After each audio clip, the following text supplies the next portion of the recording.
Bincang Buku merupakan acara yang diselenggarakan oleh Buku Lalu Buku yang turut didukung oleh komunitas Pelangi Sastra Malang, penerbit Pelangi Sastra, dan platform Pena Kota. Pada bincang-bincang pada malam hari ini, kita akan mendengarkan hasil pembacaan dari dua pembicara, yaitu Galih Pramudianto dan Juli Sastrawan. Galih Pramudianto lahir di Tangerang Selatan pada 20 Juni 1993. Buku puisinya yaitu Asteroid dari Namamu yang diterbitkan pada tahun 2019. Galih menerima penghargaan Acarya Sastra dari Badan Bahasa juga pada tahun 2019. Pembicara kedua yaitu Juli Sastrawan, lahir di Klungkung pada 6 Juli 1993. Kumpulan cerpennya Kantong Sperma yang diterbitkan pada tahun 2018 dan yang terbaru yaitu novel Kulit Kerapi Duka pada tahun 2020. Pada tahun 2016, ia menjadi pemenang kedua dalam Festival Literasi Nasional yang diselenggarakan oleh Badan Bahasa. Dan terakhir yang akan menjadi pemandu lalu lintas bincang-bincang kita pada malam hari ini yaitu Farhana. Ia lahir di Bogor pada 22 Agustus 1988. Buku kumpulan puisinya yaitu Masuk Toko, Keluar di Tokyo. Selanjutnya mengenai teknis acara, bagi teman-teman yang nanti ingin bertanya pada saat sesi tanya jawab, kami persilakan untuk menulis pertanyaan di kolom chat yang tersedia di Zoom. Nanti akan kami rekap dan akan kami sampaikan kepada moderator, dan moderator akan mempersilakan untuk mengaktifkan mic ketika namanya telah dipanggilkan. Agar tak perlu lebih panjang lebar lagi saya menyampaikan sesuatu, saya persilakan kepada moderator untuk memandu acara pada malam hari. Terima kasih.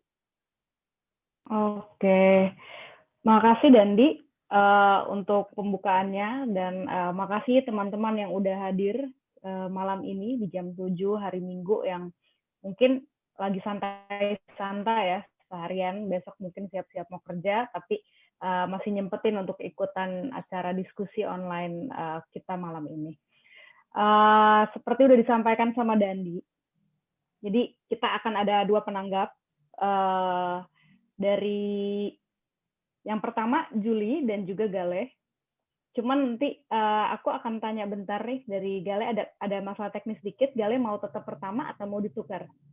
Ya karena buat pemirsa semuanya teman-teman. Jadi kondisi di rumah itu deket banget sebelahan sama musola. Takutnya nanti suara azan itu kencang sekali gitu, besar sekali gitu. Jadi bagaimana kiranya? Bebas sih aku, kalau di awal juga bisa, tapi takutnya itu suaranya distraksi atau enggak gitu. Oke, kalau gitu aku mungkin ke Juli ya. Dari Juli oke nggak untuk jadi penanggap pertama? Kalau aku oke. Oke aja. Thank you, Jul. Kalau gitu. Ya, oke, makasih. Jadi kita switch dikit aja gitu ya. Sebelumnya aku akan perkenalkan dulu soal buku yang kali ini akan kita diskusikan, yaitu Menanam Gamang, buku yang ditulis oleh Dianita Kusuma Pertiwi. Dan aku bacain sinopsisnya bentar. Walaupun mungkin teman-teman di sini udah ada yang baca juga ya, tapi kita ulang aja. Menanam Gamang berkisah mengenai situasi pandemi yang mengambil latar masa depan. Walaupun sekarang kita juga pandemi, tapi ini pandeminya bukan 2020 ya, ini di masa depan. Ada begitu banyak hal yang mengubah aktivitas normal manusia pada umumnya ketika pandemi terjadi. Salah satunya ialah aktivitas dalam jaringan. Manusia di masa pandemi dipaksa untuk menjadi seorang camp human, melakukan hampir segala hal dari sudut pandang kamera komputer atau laptop. Menanam Gamang merupakan novela yang ditulis oleh Dianita Kusuma Pertiwi dan diterbitkan oleh penerbit Pelangi Sastra pada akhir Oktober 2020. Jadi ini kisahnya, aku juga udah baca nih bukunya, dan cepet bacanya ya, karena penasaran, dan juga banyak hal yang kenapa penasaran itu terjadi ya, karena banyak hal yang kok rasanya kayak hari ini, tapi juga banyak hal yang sebenarnya belum kejadian di hari ini juga gitu. Jadi kayak relate, tapi ada hal-hal yang kayaknya semacam prediksi atau spekulasi sehingga jadinya seru banget gitu.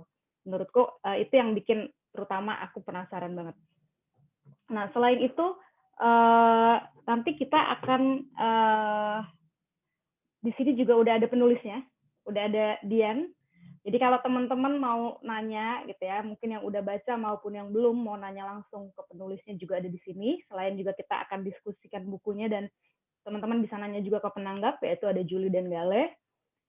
Nanti silahkan aja langsung di kolom chat, di situ langsung tanyain aja gitu. Nanti kita dan teman-teman dari panitia akan mencatat pertanyaannya, ataupun teman-teman yang nanti mau langsung bertanya pakai mikrofon juga bisa.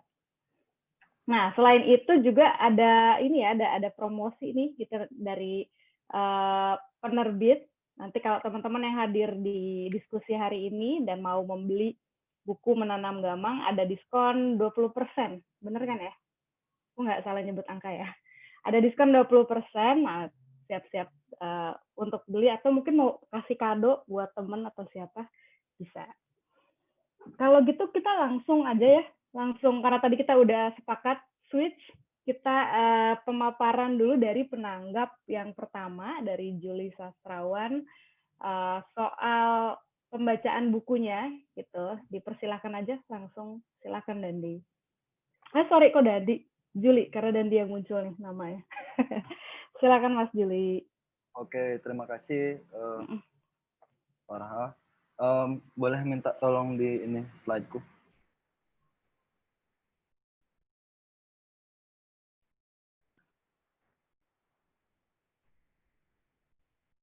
Selamat malam teman-teman semuanya. Tadi sempat diperkenalkan sama Farha juga sama si Dandi. Namaku Julie Sastrawan. Jadi langsung saja aku akan menceritakan gitu ya, ngobrol, bincang soal bagaimana aku memungut ingatan setelah membaca Menanam Gamang karya Dian gitu. Jadi aku beri judul Menanam Gamang Beta Tester Hidup Manusia Masa Depan. Jadi sebagai orang yang berasal dari Bali gitu, aku mengenal kata gamang juga. Jadi sewaktu kecil gitu, tak jarang hadir di telinga kata gamang itu. Ketika ingin main atau sepulang sekolah, bahkan ketika main ke rumah teman, ibu, bapak atau teman-teman sering mengatakan soal gamang ini. Jadi hati-hati di jalan gitu. Di jalan itu tuh ada gamang ya, semacam itu. Jadi di Bali sendiri gamang itu dikenal sebagai sebuah makhluk gaib. Nah, ya nggak bisa dilihat dan juga nggak bisa disentuh gitu. Tetapi kisah-kisah tentangnya tuh hampir selalu menurutku membututi setiap telinga kemanapun dia bergerak gitu. Nah, ini juga yang aku rasakan ketika membaca karya si Dian, membaca Menanam Gamang. Itu aku membayangkan teknologi di masa depan yang tak ubahnya itu bagaimana aku membayangkan diri hidup gitu dan tinggal bertetangga dengan gamang gitu. Memang ia tak sepenuhnya tampak di depan mata gitu.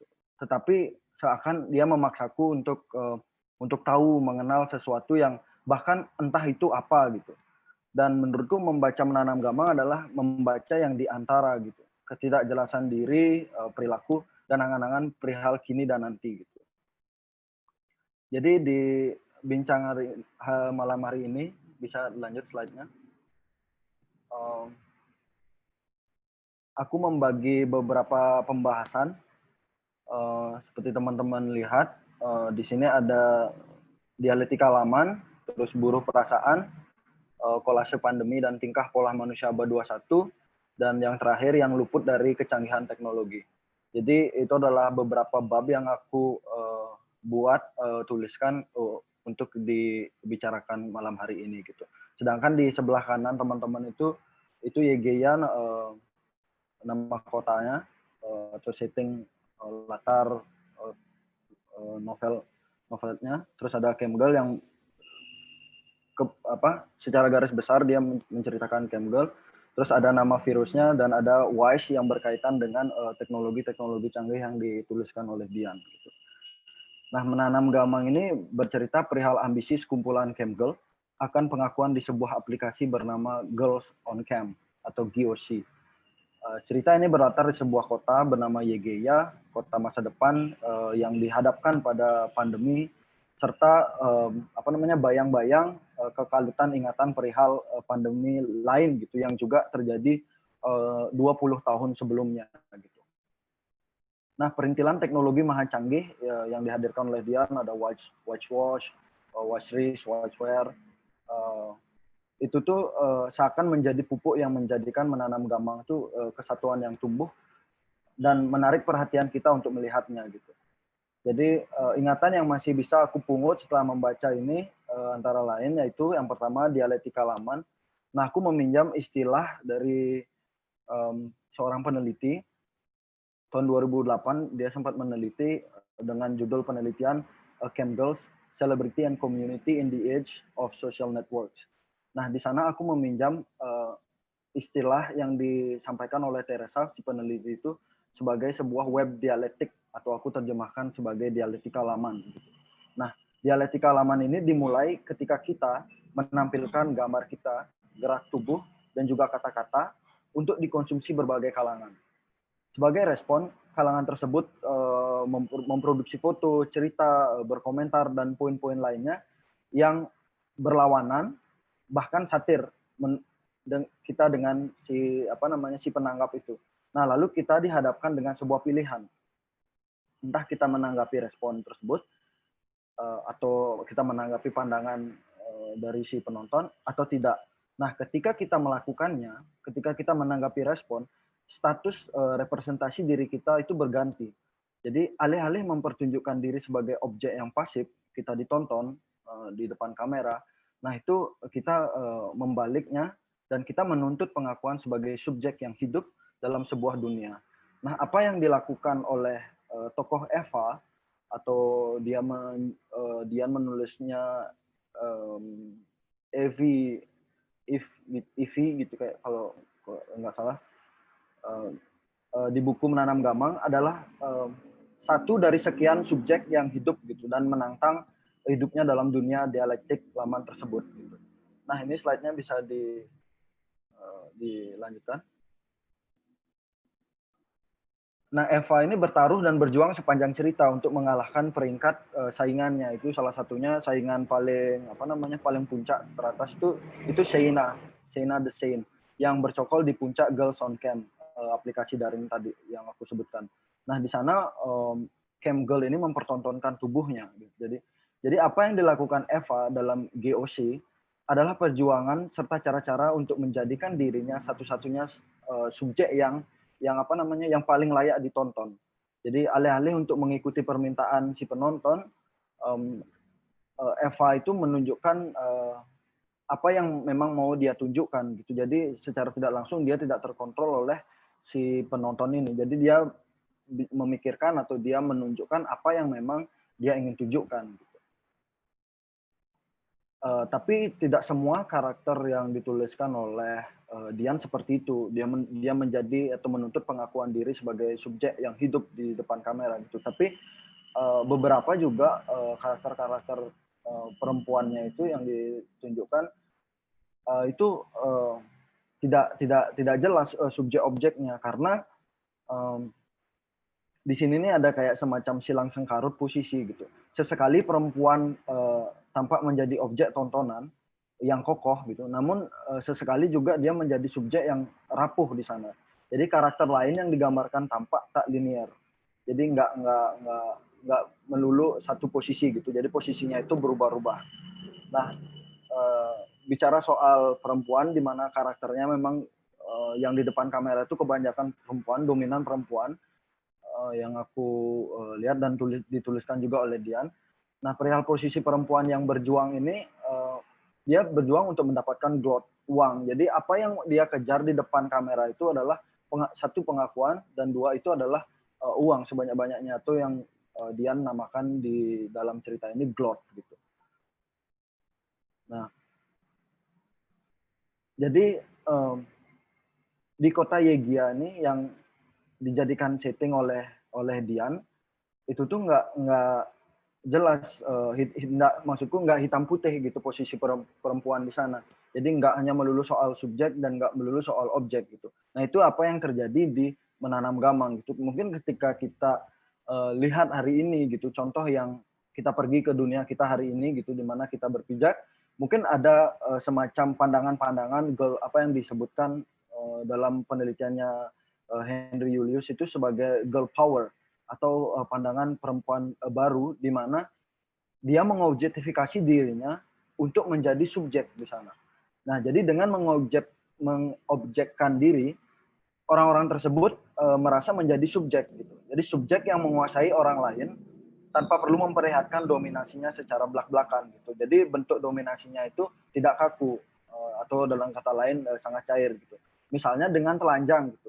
Jadi ketika ada perempuan menilai bahwa telanjang itu merendahkan perempuan, mengobjektifikasi tubuh perempuan, tapi di satu sisi perempuan yang dianggap perempuan dalam tanda kutip perempuan-perempuan baru ini malah sangat bangga dirinya telanjang, sehingga penonton atau laki-laki yang melihat tubuhnya telanjang itu luluh. Nah, di sanalah dia merasa dengan mengobjektifikasi dirinya sendiri, dia itu pada dasarnya menjadi subjek di sana yang bisa mengontrol laki-laki atau penontonnya gitu.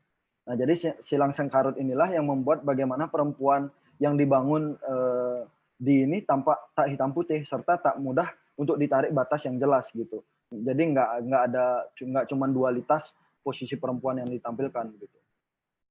Terus yang selanjutnya bisa di next.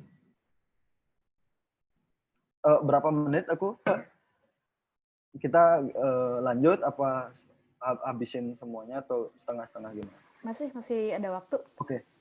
Jadi yang selanjutnya itu aku ambil dari teorinya si Ariel Hochschild itu soal emotional laborers. Jadi aku terjemahkan dia sebagai buruh perasaan gitu. Nah, di pandangan Arli ini jadi fungsi Kemgel itu sama sebenarnya diibaratkan sebagai buruh perasaan gitu atau emotional laborers. Jadi buruh perasaan itu fungsi kerjanya seperti kelompok drama. Jadi pekerjanya itu menjadikan diri sebagai aktor, terus penonton yang masuk dalam aplikasi itu sebagai konsumennya, sedangkan lingkungan kerjanya atau bagaimana Kemgel itu beroperasi, menonton, kita merespon, penontonnya merespon, itu adalah panggungnya. Jadi untuk mengatur tingkat perasaan, pekerja dalam hal ini itu para Kemgels itu menggolongkan dua acting ya. Nah, Arli ini punya dua metode untuk melihat. Jadi ada dua metode, yakni acting permukaan atau surface acting, dan juga ada acting dalam atau deep acting. Jadi acting permukaan ini semisal hal-hal yang tampak di permukaan gitu, kayak pura-pura tersenyum agar penonton itu bertahan gitu di aplikasi itu, terus pura-pura dengan sorot mata yang menantang sehingga merasa penonton itu sangat penasaran apa yang akan dilakukan gitu. Nah, sedangkan acting dalam itu apa yang dikatakan oleh si Arli ini adalah itu tuh pekerja atau Kemgel ini berusaha untuk mengidentifikasi perasaan yang mereka perlukan untuk merancang agar penonton itu tetap dia tinggal di sana, tetap di aplikasi itu, dan tetap terpuaskan dengan hal-hal yang ditampilkan di depan kamera gitu.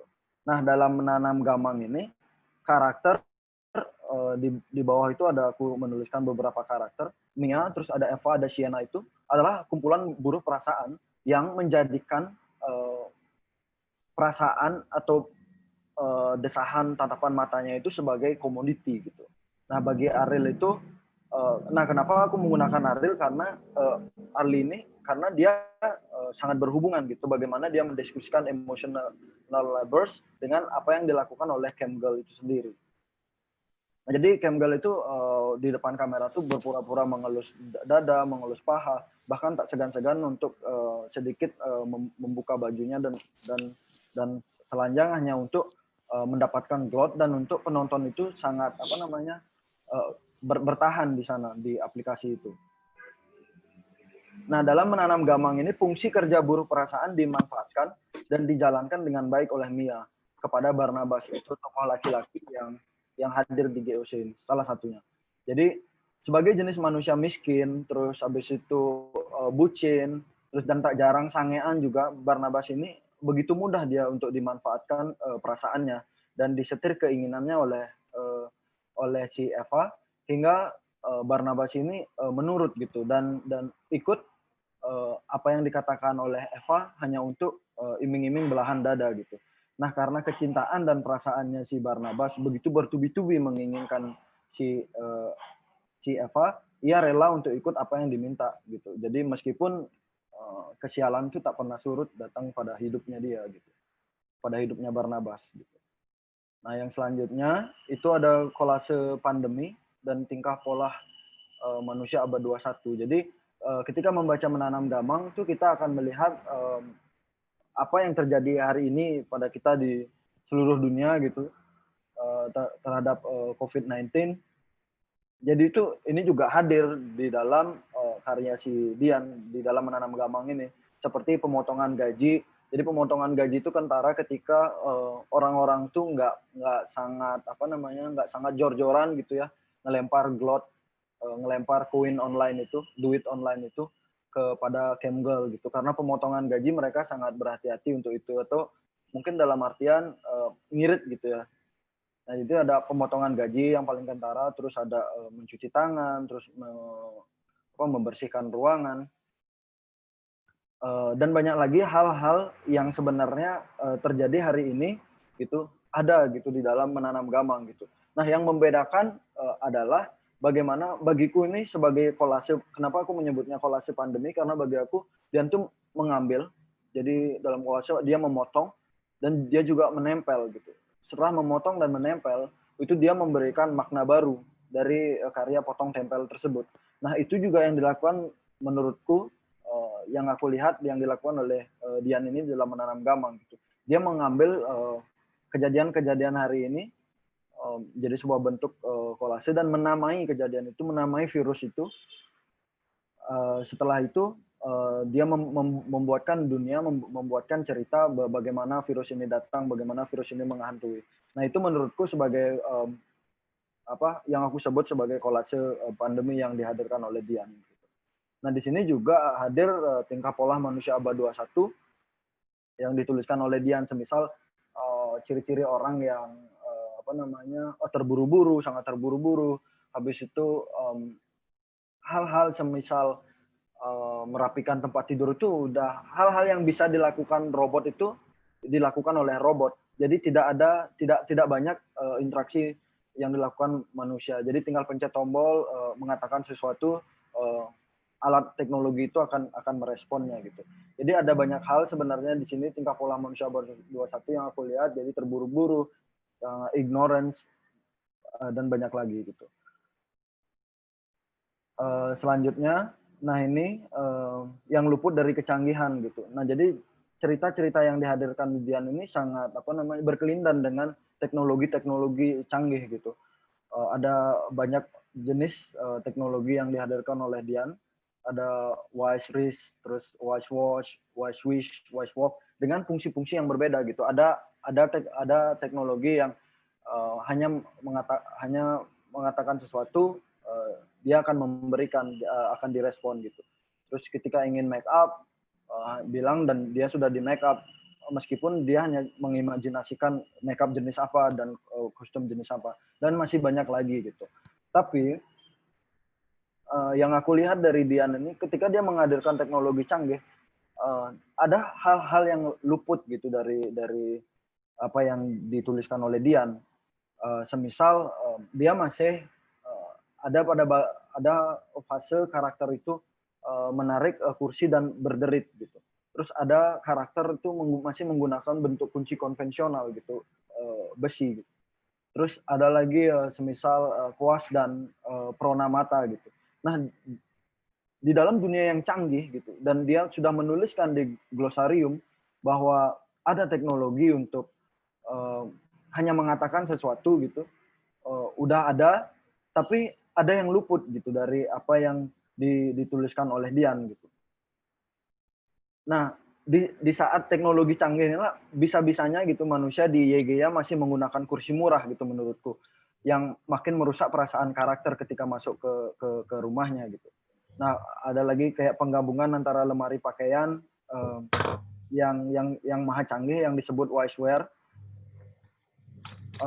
Itu Wiceware itu penggabungan antara lemari pakaian dan meja rias yang secara otomatis tuh mengganti pakaian dan merias penggunanya sesuai dengan keperluan, keinginan, dan juga imajinasi dalam kepala gitu. Nah itu apa yang aku sebutkan tadi di atas. Nah salah satu karakternya itu digambarkan mengambil kuas dan perona mata gitu. Sesuatu yang tampak tidak nyambung menurutku. Karena ketika ada teknologi yang bisa meminta untuk memberikan apa saja gitu, kan salah satu karakternya itu masih menggunakan manual gitu. Nah, menurutku mungkin Dianita sengaja gitu menghadirkan hal-hal di atas, mungkin juga tidak gitu. Tapi pembacaanku adalah dia luput di sini, kelewat mungkin kecanggihan dunia yang dibangun oleh Dian itu masih meninggalkan hal-hal yang juga tak kalah penting gitu dalam membangun dunianya. Jadi mungkin menggunakan kunci besi, terus suara kursi berderit itu kan sangat berlawanan dengan teknologi canggih yang dimana biasanya orang-orang tuh malah suaranya semakin canggih teknologi itu akan semakin tidak menimbulkan suara gitu, seperti apa yang terjadi di mobil gitu. Tapi meskipun dia semisal sengaja menghadirkan itu, menurutku itu sebagai kehadiran hal-hal yang sangat mubazir gitu. Karena dia tidak begitu berpengaruh atau serta-merta mengubah, membentuk atau memberi sumbangsih dalam cerita yang ia bangun hingga akhir gitu. Nah, baik dari alur maupun perilaku karakternya gitu. Jadi ada enggaknya hal-hal yang luput tadi nggak akan merubah sebenarnya cerita yang sudah dia bangun gitu, bahkan hingga sampai akhir gitu. Nah itu sih menurutku. Terus di akhir sekiranya tidak berlebihan jika aku sendiri memaknai menanam gamang ini sebagai beta tester gitu. Potongan kecil uji coba tingkat 2 bagaimana manusia di masa depan akan dialami gitu, dialami oleh manusia gitu. Jadi apa yang ditanam Dianita dalam menanam gamang bukan tidak mungkin akan tumbuh gitu di masa depan, dan dalam arti tertentu juga telah tumbuh gitu di masa kini. Itu aja sih dari aku dulu. Thank you. Oke, makasih juga Juli atas pembacaannya dan dengan slide-nya juga yang menarik ya. Tadi kayak ada mobil-mobil yang nggak tahu ya, mobilnya sih mirip dari mobil Back to the Future, tapi mungkin salah. Dan tadi beberapa poin Juli aku rangkum dikit ya buat teman-teman. Oh ya, sebelumnya kalau teman-teman juga ada pertanyaan atau mungkin tanggapan, silakan tulis aja di kolom chat. Nanti kita akan bahas semuanya di sesi diskusi setelah penanggap kedua. Cuman tadi aku rangkum dikit ya beberapa poin dari Juli pembacaannya. Pertama soal dialektika laman atau web ya, web dialektik.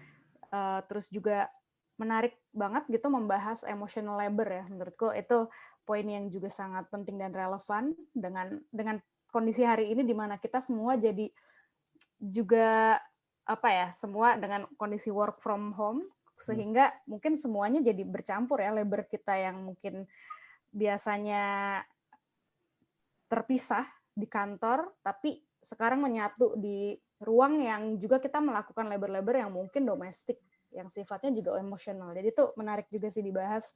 Dan juga kolase pandemi tadi ya, banyak hal-hal yang relevan sekali hari ini, pemotongan gaji, pemberhentian kerja, dan lain-lain. Terus juga soal kecanggihan yang luput. Nah ini nanti seru ya, kita diskusikan juga di sesi berikutnya.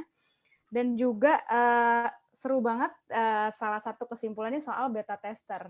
Jadi beta tester ini sebenarnya biasanya istilah untuk orang-orang yang biasanya mengetes ya sebuah perkembangan produk yang relevan dengan internet gitu ya, relasinya baik di website maupun aplikasi gitu ya. Biasanya sebelum diluncurkan produk ini butuh yang namanya beta tester gitu ya, Julius. Semoga nggak salah nih baca tanggapanku. Nah, beta tester ini diposisikan Juli jadi juga sebagai posisi buku menanam gamang ini beta tester dari kondisi si IGEA ini yang adanya di tahun 1 abad dari hari ini ya, kurang lebih gitu. Jadi menarik pembacaannya gitu. sebelum kita masuk penanggap kedua, Galeh, semoga udah sunyi ya, masjidnya mungkin udah capek gitu. Aku ingetin juga yuk teman-teman, silakan yang nanya bisa langsung di chat atau yang mau nanti pakai mikrofon langsung, jangan ragu-ragu. Aku persilahkan aja ke Galeh. Silakan Galeh. Ya, terima kasih Farhana. Oke teman-teman, selamat malam.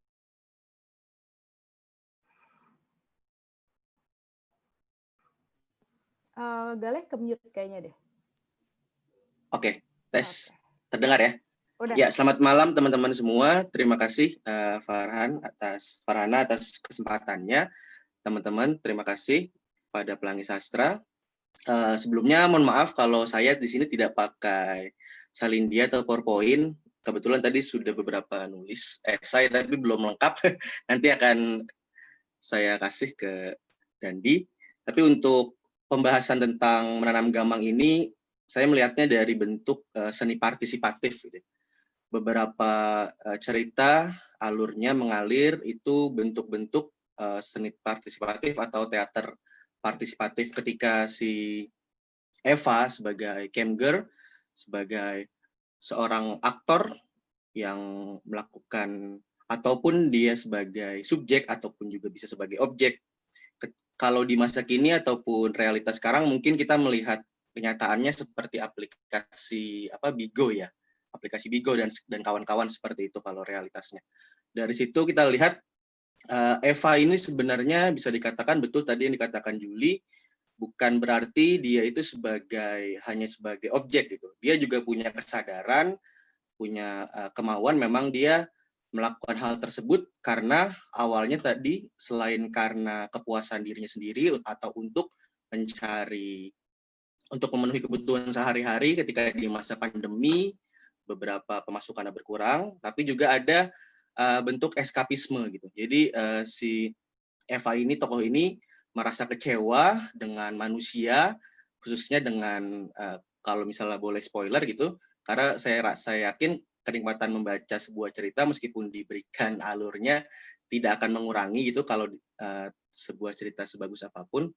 Jadi saya kira si Eva ini ketika dia ditinggalkan oleh papanya Profesor Boas, dan papanya itu adalah yang punya ambisi terhadap teknologi yang dipaparkan tadi oleh Julie seperti Wise Watch, Wise Wrist, Wise Walk dan sebagainya. Contoh yang paling khusus adalah teknologi Wise Wrist. Itu ketika di masa depan atau kita melihatnya masa kini sebagai sejarah, kita membayangkan masa kini sebagai sejarah yang akan lewat itu di tahun 2120 ya kalau tidak salah. Itu di masa depan manusia ditanamkan seperti chip ya, seperti chip di tangannya di Wise Wrist, itu semua bisa dikontrol dari mulai gula darahnya, lalu suhu tubuh dan sebagainya oleh Badan Kesehatan di kota Yegeia itu, kota fiktif ataupun bangunan yang dibangun dari Dian, sebuah kota Yegeia yang sebenarnya di situ tidak secara lengkap, tidak secara dalam untuk bentuk atmosfer kota, tapi lebih kepada unsur tokoh-tokoh yang dikembangkan, psikologis tokohnya yang lebih ditekankan gitu. Jadi untuk masalah atmosfer dari latar gitu, latar tidak terlalu ditekankan, tapi lebih kepada psikologis tokoh atau psikologis karakter.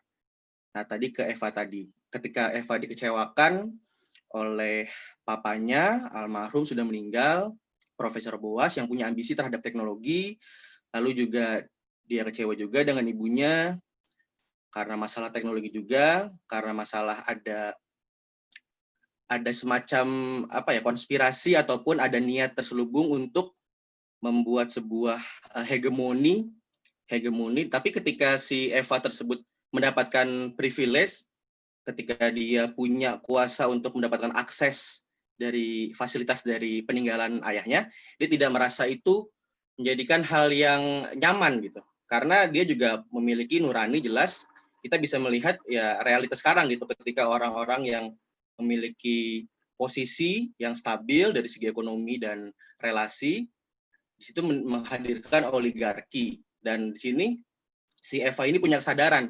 Dia tidak merasa nyaman dengan teknologi yang dia punya, peninggalan dari ayahnya tersebut, mengakibatkan dia ingin kabur dari realita itu. Di samping masa pandemi itu yang memang tidak bisa membuat si Eva itu keluar hingga akhirnya dia menjadi cam girl.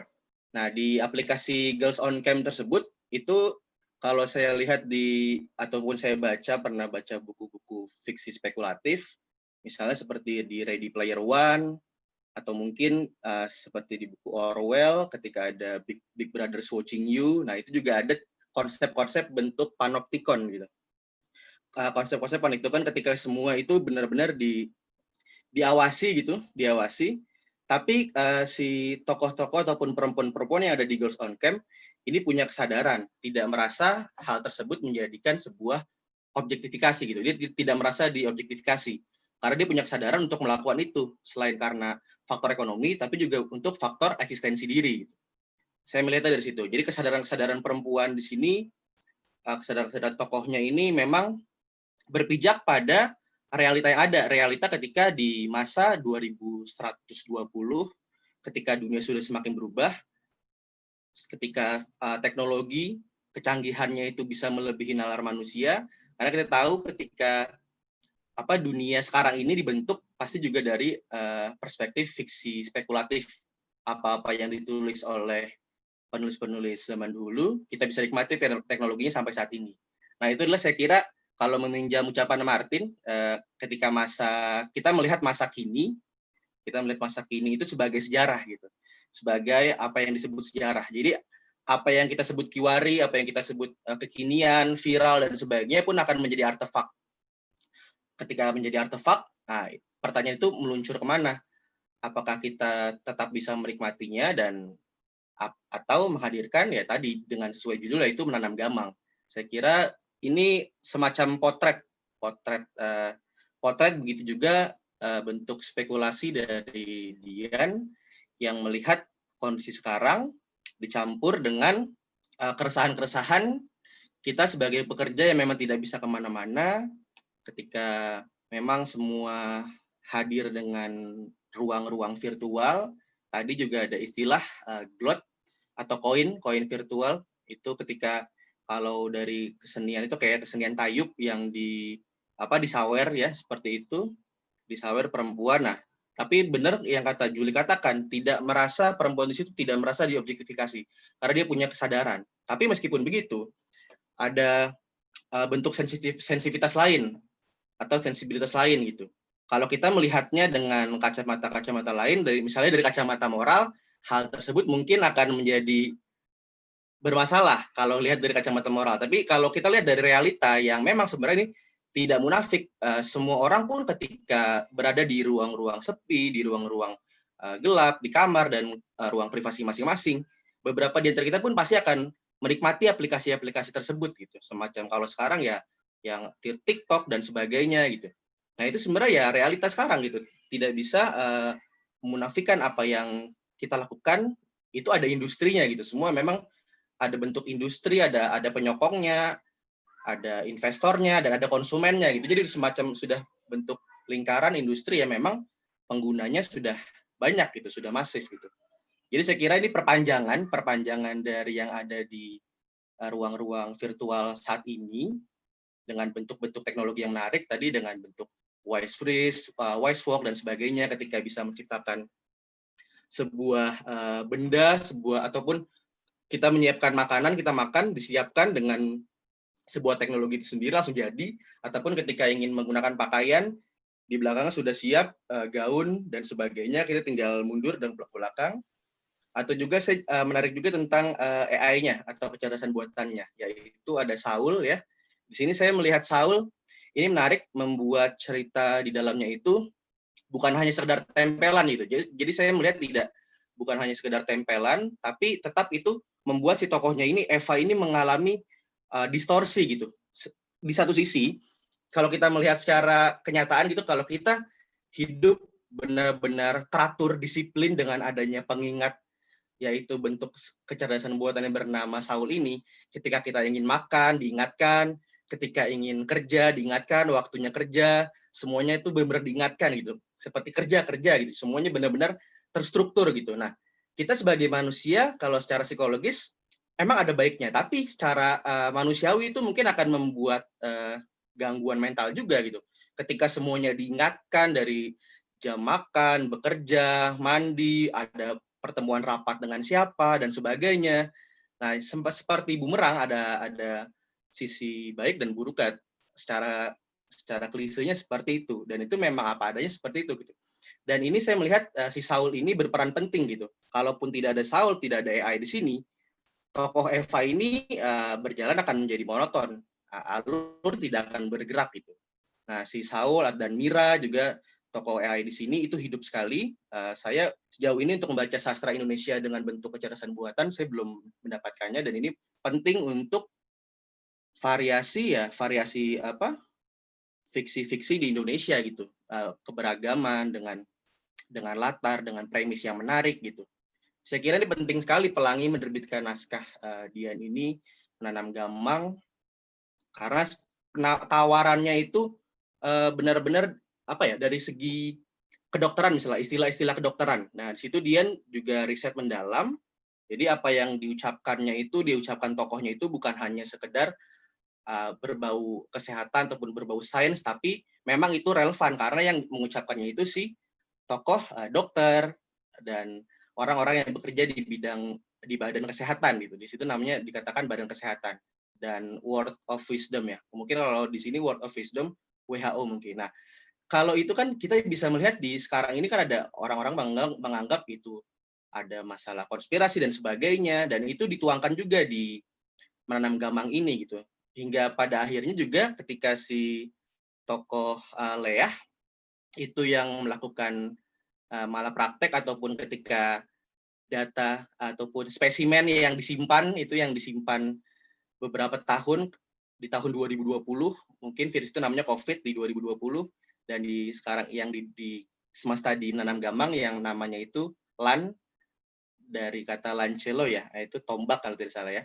Nah, di situ si Leah itu menyimpan spesimen patogen dari virus tersebut, hingga akhirnya ternyata ya, nah itu bisa dibaca sendiri nanti tuh supaya penasaran ketika spesimen yang disimpan oleh suatu badan kesehatan secara etika itu bagaimana, secara peraturannya kalau di dunia kesehatan apakah itu boleh atau tidak. Nah, itu kan kelindan jalinan antara fiksi dan fakta yang membuat Menanam Gamang ini menjadi suatu tawaran yang menarik.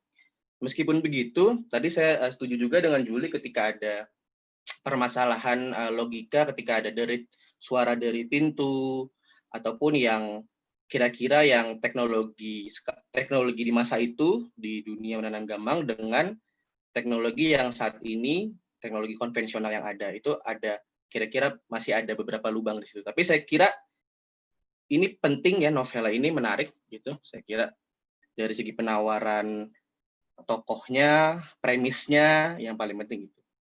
Sejauh ini sih seperti itu teman-teman gitu. Nanti akan dilanjutkan mungkin untuk buat esai. Kebetulan belum sempat selesai. Terima kasih. Mohon maaf tidak pakai PowerPoint, belum sempat. Oke. Makasih Galeh atas pembacaan lanjutannya nih ya, yang nantinya kita akan baca dalam bentuk esai ya. Semoga segera selesai.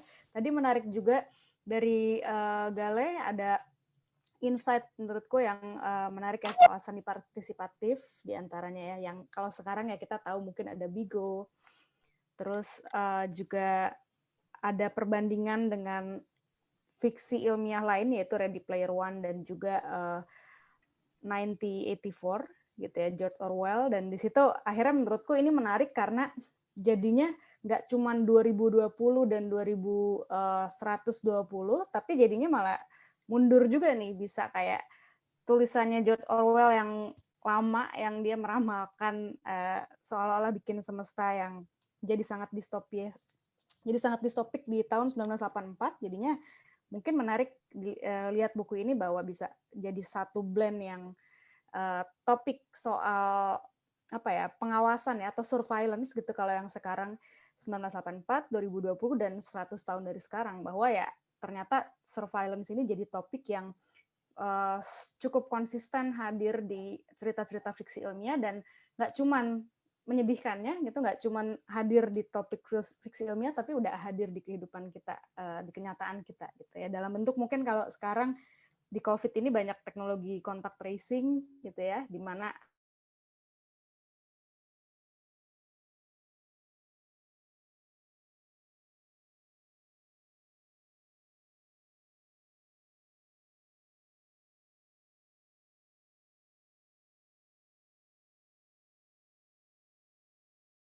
menggambarkan bahwa wah, segitunya banyaknya data kita. Dan juga selain itu juga ada bahasan soal GLOT ya, alias mungkin aku bisa disebut sawer digital ya, saweran digital gitu.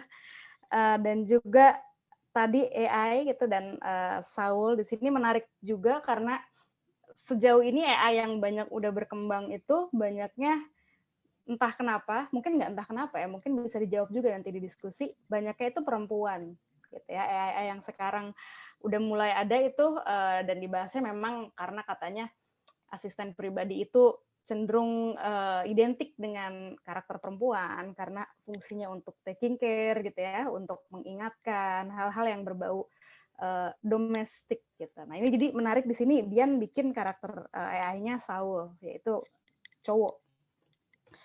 Oke, kalau gitu mungkin sampai situ dulu gitu ya. Soal dua penanggap ini, kita masuk sesi diskusi dulu aja. Dipersilahkan nih buat teman-teman yang udah punya pertanyaan atau mau nanggepin, silahkan mau pakai mikrofon langsung, mau di chat senyamannya, nanti kita akan ngobrol-ngobrol santai aja. Dan juga mungkin kalau mau nanya langsung, bisa nanggepin kedua penanya atau nanya langsung ke penulisnya, ada Dian juga di sini. Silakan. Dan juga mungkin dari Dian juga mau menanggapi gitu ya, dari beberapa tanggapan yang udah dipaparkan dari dua penanggap kita, juga dipersilahkan. Mungkin sambil menunggu, jadi dari Dian mau nanggepin? Boleh. Sekarang? Ya. Ya, makasih Kak Fani, dan terima kasih banyak untuk Julie dan juga Mas Galih atas pembacaannya. Menjadi sebuah banyak sekali input untuk saya. Mungkin yang akan saya respon terkait dengan apa yang dikatakan sebagai kebocoran atau keluputan. Sebenarnya kalau ya bisa dibilang membela diri atau bagaimana, tapi ada satu hal yang ingin saya munculkan bahwa saat perkembangan teknologi ini terjadi, tidak semua itu kemudian dialami oleh semua orang. Jadi itu sebenarnya yang ingin saya munculkan, di mana kemudian Barnabas dia bekerja di sebuah tempat untuk mendesain apartemen dengan bintang yang bagus, dengan bintang tinggi dan fasilitas kesehatan yang paling berkualitas. Tetapi kemudian paradoksnya dia bahkan tidak bisa meninggali tempat seperti yang dia desain. Dan saya pikir jika kita lihat fenomena saat ini pun sesederhana internet ini masih menjadi privilege. Nah, kemudian saya membayangkan bahwa di saat ada sebuah pemerintah yang memaksakan suatu kemajuan teknologi secara ya bisa dibilang dipaksakan, seperti kalau misalnya sekarang ada contact tracing yang tadi disebut oleh Mbak Fani, itu kemudian tidak semerta-merta menjadikan semua orang menjadi sejahtera. Jadi ada ketimpangan itu memang kalau misalnya tadi dipertanyakan apakah itu keluputan atau kesengajaan, sebenarnya memang kesengajaan. Jadi bahwa Barnabas ini memang ya representasi orang-orang yang sekarang masih menganggap internet privilege karena memang kita tidak semudah itu, tidak semuanya sudah mengakses itu. Mungkin itu sih yang ingin aku respons. Tapi terkait seni partisipatif menarik sekali. Saya tidak terpikir tentang hal itu sejujurnya. Dan kemudian saya juga sangat tercerahkan dengan pembacaan Mas Galih dan Kak Julie tentang bagaimana perempuan-perempuan ini gitu yang menjadi Kemko.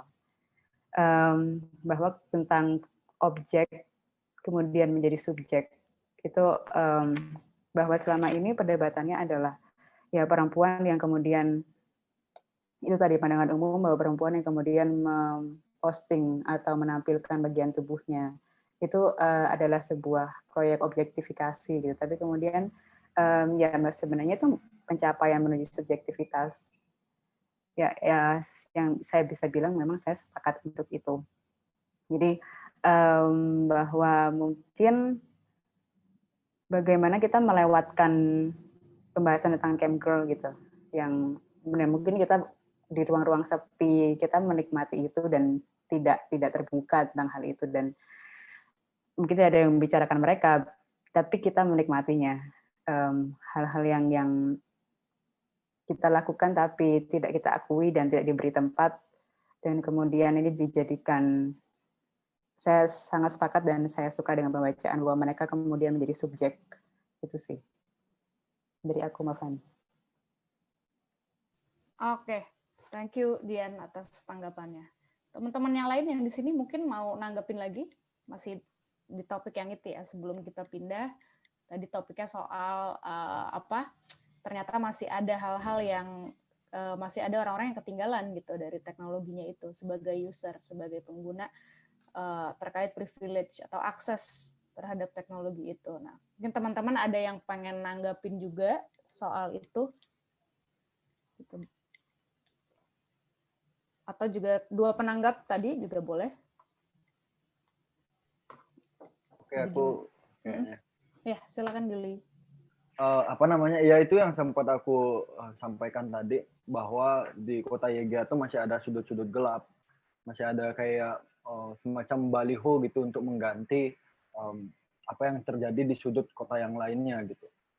Nah tapi kan ada beberapa hal yang menurutku dengan kecanggihan teknologi ada hal-hal yang masih tercecer gitu. Nah semisal soal bagaimana Barnabas di hidupnya gitu, di ruangannya, terus dia nggak bisa update rise risk-nya. Tapi kan di dalam hal ini itu kentara gitu. Maksudnya ketimpangan yang kamu tuliskan itu menurutku berhasil gitu memperlihatkan. Tapi pada satu sisi ketimpangan ini tidak menjadi tidak terlalu berpengaruh dalam cerita gitu. Itu yang sebenarnya ingin aku komentari gitu. Beda halnya ketika kemiskinan itu mempengaruhi cerita itu. Nah itu juga yang terjadi pada kuas dan perona mata gitu. Jadi kuas dan perona mata itu menurutku hanya tempelan gitu di sana. Beda halnya ketika kuas orang Bali kuas.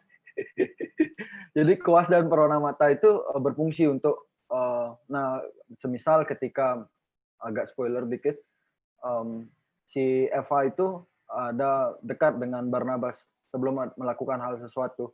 Jadi mungkin dia akan lebih berguna kuas dan perona mata itu ketika dia difungsikan gitu.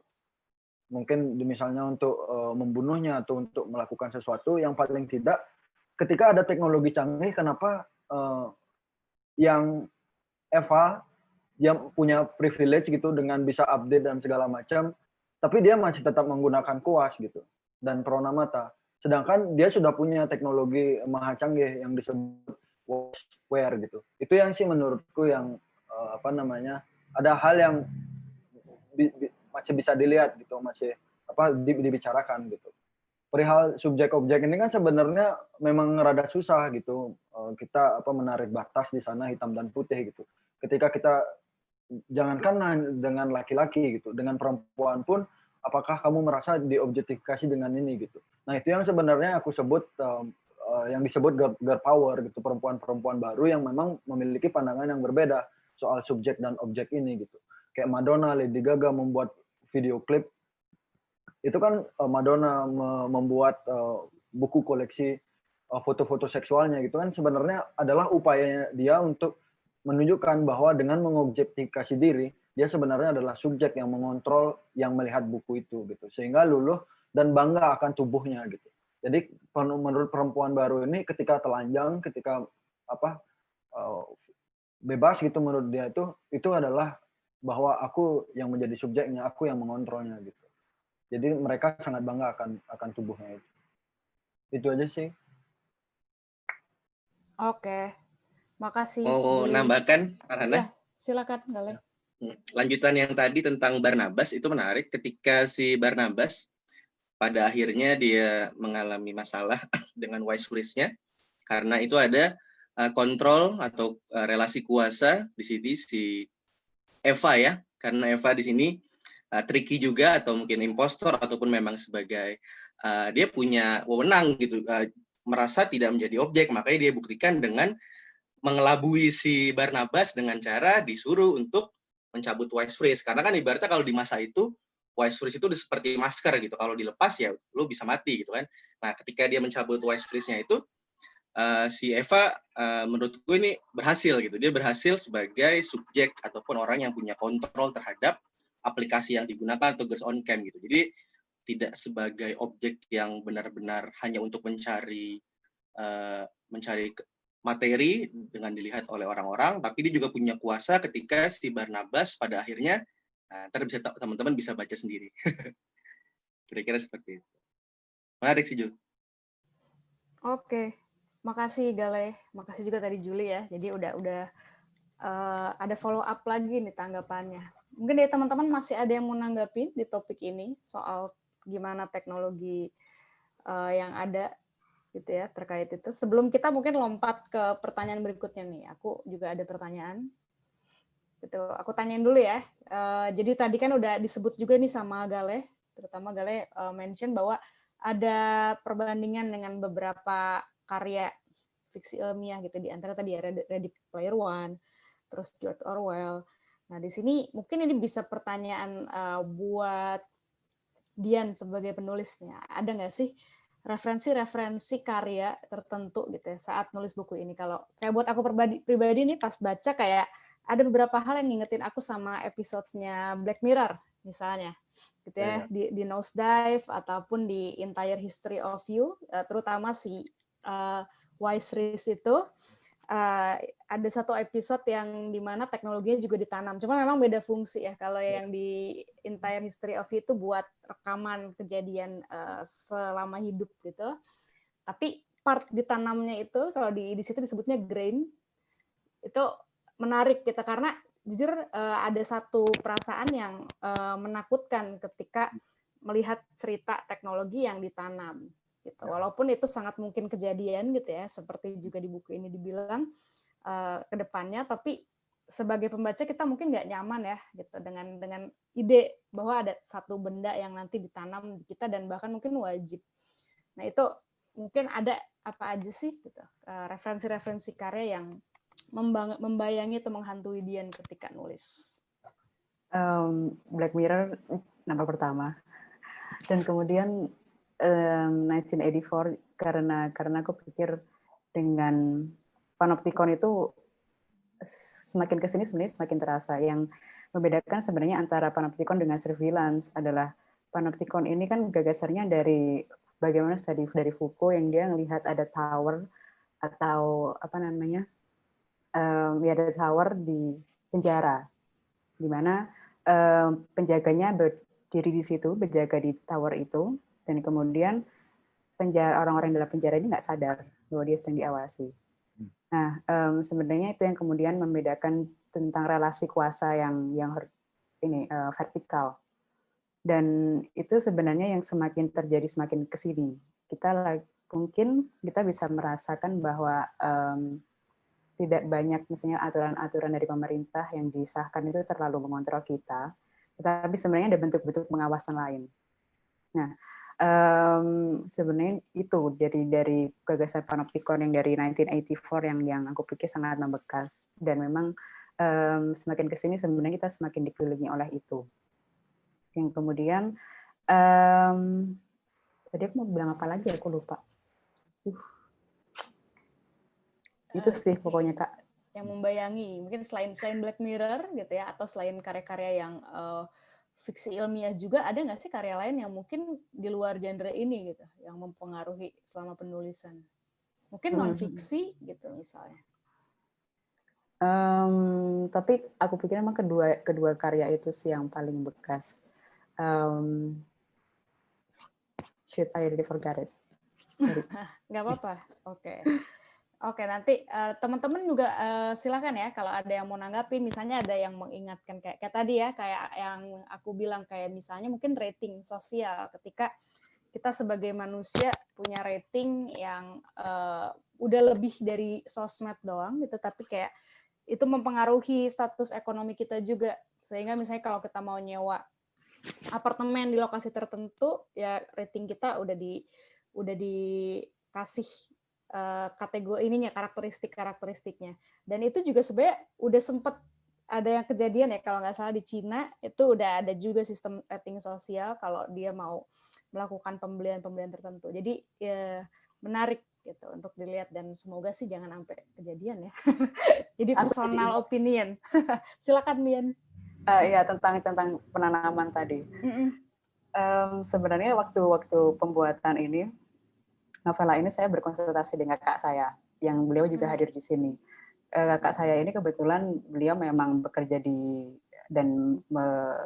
dunia IT gitu. Dan kami sering membayangkan kira-kira seperti apa gitu yang akan terjadi di masa depan. Dan kemudian salah satu kemungkinannya adalah kita tidak lagi ada gawai secara fisik, tapi tubuh kita sudah menjadi gawai. Nah, sebenarnya tentang penanaman itu pun juga kita sudah dilakukan beberapa orang. Jadi kalau yang sekarang di Amerika itu ada yang mereka bukan instansi, mereka cuman ya orang-orang biasa, tapi mereka menjadikan tubuh mereka laboratorium. Jadi dimulai dari misalnya membuka pintu, mereka akan menanam chip dalam tubuhnya, jadi kita nggak perlu lagi kunci. Jadi ya tubuh kita kemudian akan membuka pintu itu. Jadi kemungkinan tentang penanaman gawai itu sebenarnya adalah untuk menghilangkan gawai-gawai yang kita pegang sekarang, menghilangkan komputer, menghilangkan handphone, karena tubuh kita sendiri kemudian menjadi gawai itu sendiri. Itu sih. Jadi tentang penanaman itu sebenarnya kita sudah mulai terjadi dan akan seperti apa di masa depan. Oke. Ya itu ya. Jadi memang selalu menarik gitu ketika kita menikmati karya-karya fiksi ilmiah, yaitu ada hal-hal yang bikin kita sangat mungkin excited gitu. Ada hal-hal yang bikin wah seru ya kalau bisa kayak gini, tapi di saat yang sama juga ada hal-hal yang bikin kita ngeri gitu ya, ngeri sedap lah gitu dengan ide-ide yang ditawarkan. Ya kenapa ngeri? Karena mungkin bedanya sama nonton film atau baca cerita hantu gitu ya. Bedanya tuh kalau fiksi ilmiah ini hal-hal yang biasanya justru emang akan mungkin terjadi gitu di masa yang dekat gitu, masa depan yang dekat atau mungkin agak lebih jauh. Oke, sampai sini dulu teman-teman, silahkan ya kalau ada yang mau ikut ngobrol, aku nggak bosen ngingetin gitu, kalau mau ikut chat atau ngobrol dipakai mikrofon silahkan. Mungkin aku lanjut dulu nih ke pertanyaan buat penanggap nih sekarang. Buat kedua penanggap, tadi kan kita banyak bahasnya soal relevansi masa depan dan masa sekarang yang digambarkan di cerita. Nah, sekarang kita agak lompat dikit nih, menurut Gale dan Julie, sebagai teman-teman juga yang aktif di menulis gitu ya, aktif di persastraan Indonesia gitu. Menurut teman-teman buku Menanam Gamang dari Dian ini apa sih bacaan teman-teman dari sisi tawaran terhadap sastra kita sih ya? Gitu. Ini kan cukup baru ya, tadi udah disebut sih, Gale bilang wah ini menarik nih. Untuk pertama gitu kayaknya akhirnya ada yang nulis di Indonesia dengan menyebut AI atau artificial intelligence. Nah, mungkin dari Gale dan Julie bisa mengelaborasi lebih gitu ya soal apa sih gitu di luar dari sisi ceritanya tadi. Aku persilahkan siapa duluan nih yang mau nanggepin? Ya, Farhan. Oke, Gale, ya. Silahkan. Untuk di Indonesia, aku kira menarik. Sebelumnya kan ada Pak Joko Lelono ya ketika menulis tentang dunia-dunia di luar dari planet bumi, di planet-planet fiksi, misteri planet Poa dan sebagainya. Itu sudah dimulai oleh Pak Joko Lelono. Terus sebelumnya juga ada Triskai Dekaman ketika dia menulis juga. Dan beberapa ada juga, kalau tidak salah ada itu Doro tulis Chimera kalau tidak salah, dia juga tentang fiksi ilmiah. Mungkin yang perlu bukan perlu sih, mungkin apa ya, untuk arsip ataupun untuk pemetaan lah ya, atau bentuk direktori gitu, untuk dipetakan kira-kira fiksi Indonesia, bentuk-bentuk fiksi spekulatif itu kiranya itu ada apa saja, dan supaya kita mungkin juga tidak ahistoris terhadap fiksi spekulatif di Indonesia, dan ini perlu sekali dengan adanya menanam gamang ini membuat warna tersendiri gitu. Karena sejujurnya kalau kita lihat dari fiksi luar tuh banyak sekali kan dengan teknologi AI di novelnya gitu kan, kita bisa baca banyak sekali di luar gitu. Tapi kalau di Indonesia itu butuh memang variasi tawaran-tawaran tema seperti ini gitu.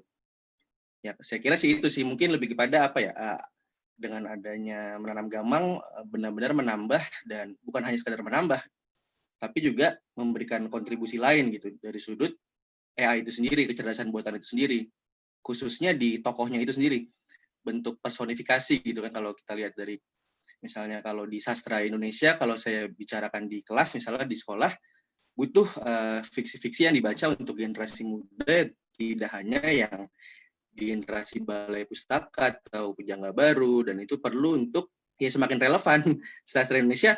Ini loh ternyata ada loh yang ngomongin teknologi gitu. Misalnya kalau saya ngomong kepada teman-teman saya ataupun peserta didik saya di sekolah gitu, itu perlu untuk penawaran-penawaran itu. Karena saya memang sedang mencari juga sastra Indonesia yang ada tokoh AI ataupun bentuk personifikasi seperti itu. Kira-kira itu, teman-teman.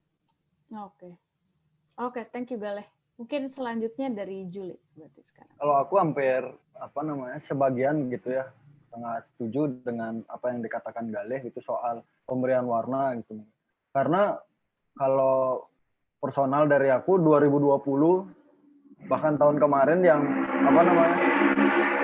karya-karya sastra yang bicara soal teknologi itu, khususnya AI, itu nggak banyak aku tahu gitu. Bahkan ini menurutku menarik gitu, karena kayak memberi kenikmatan lain gitu, yang lainnya membahas cinta dari segi perasaan secara langsung gitu.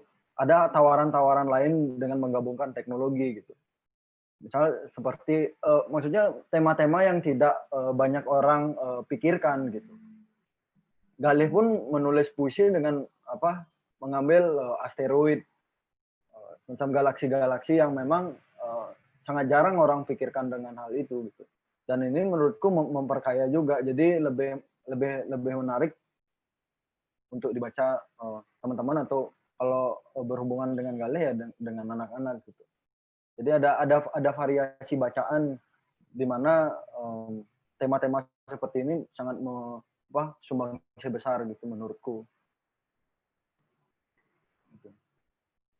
Mungkin tantangannya adalah misal gimana lebih menarik dari segi kemasan sehingga sangat menunjukkan gitu bahwa dia itu adalah science fiction gitu misalnya gitu. Nah kalau dari aku sendiri melihat cover Menanam Gamang kan nggak bisa melihat bahwa sebelum membaca itu spekulasi, sebelum membaca itu melihat ini adalah sebuah science fiction gitu. Karena apalagi ada kata gamangnya gitu dan hitam putih samar-samar gitu.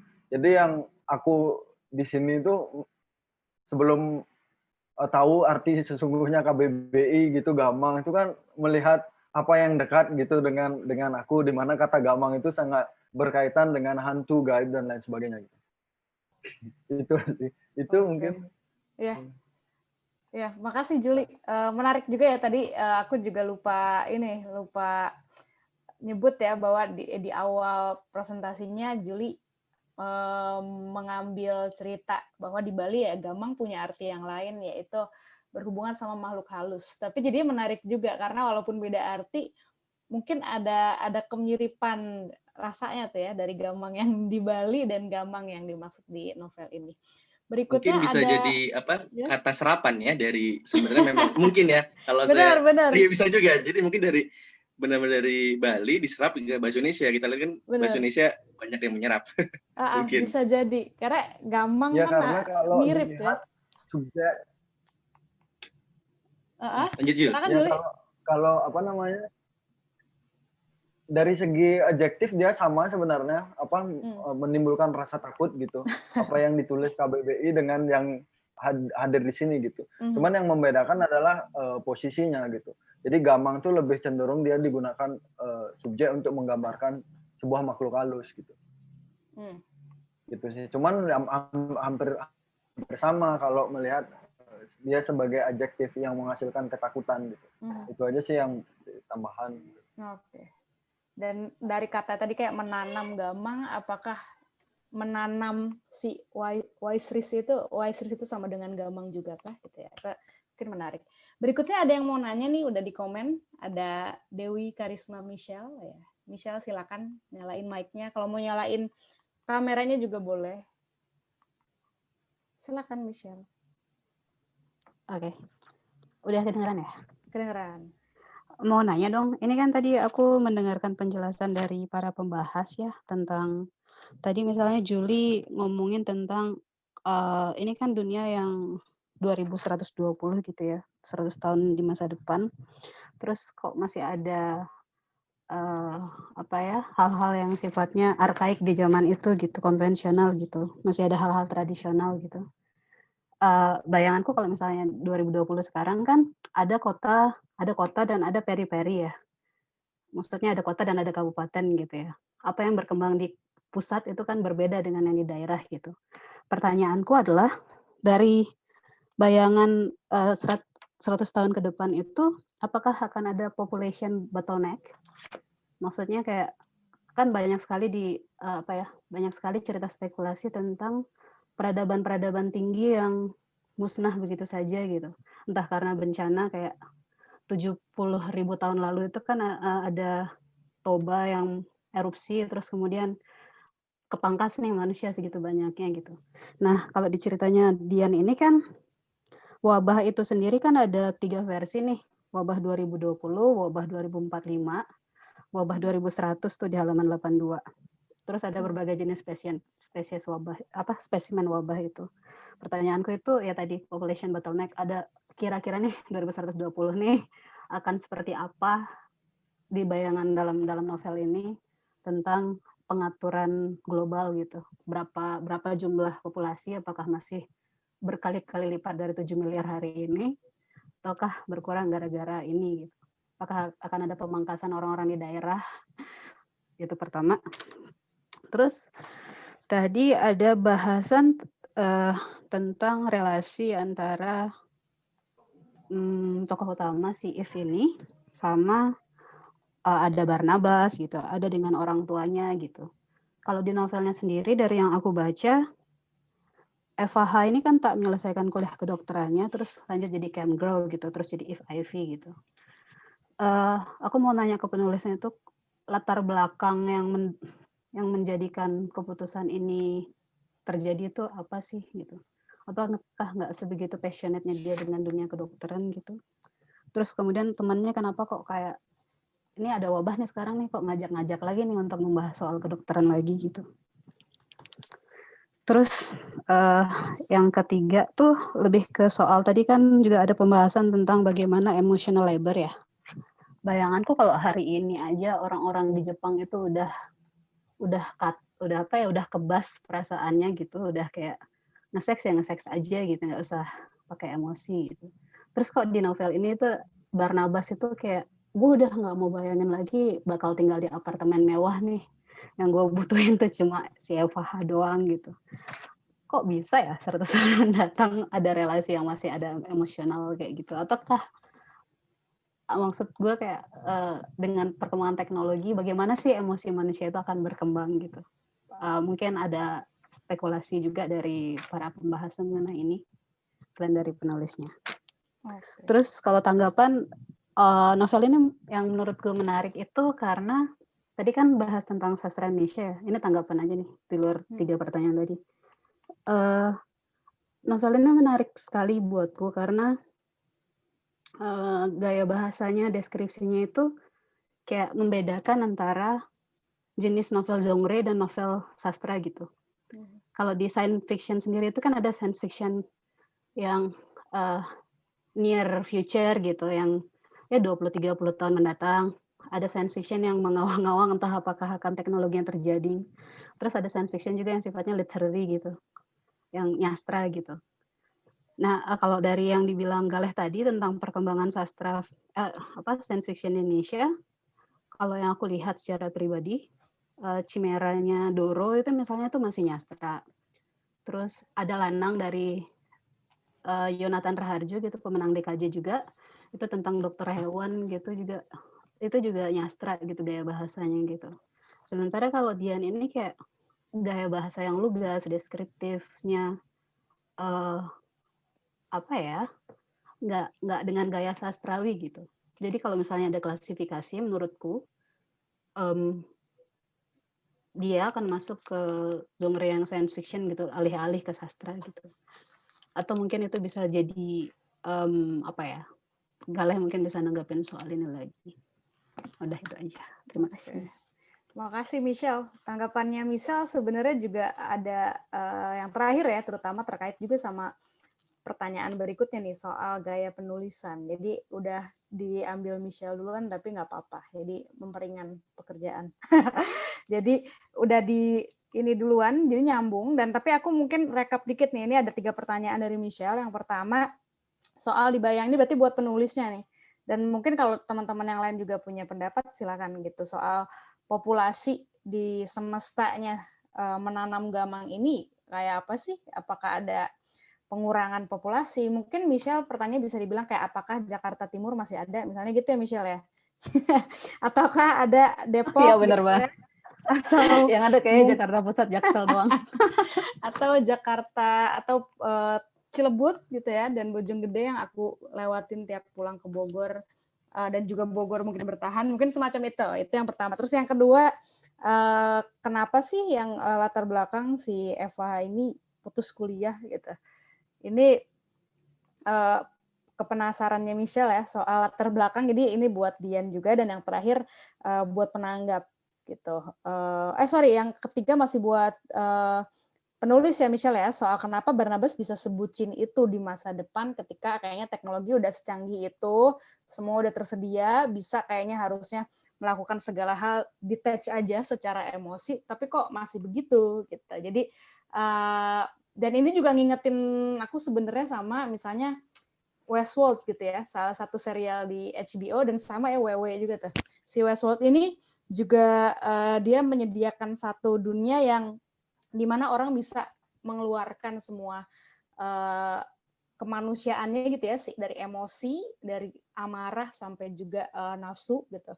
Di situ gitu, dari bentuk robot-robot yang seperti manusia gitu, mau dibunuh kayak mau melakukan hubungan seksual itu semua bisa di situ, dan bentuknya kayak taman bermain. Itu juga menarik ya, jadi agak-agak mirip juga nih. Nah, emotional labor yang udah sangat mungkin dianggap tersedia, kenapa kok masih bisa bucin. Dan yang terakhir tadi tanggapan Michelle soal gaya penulisan, jadi aku sekalian borong aja.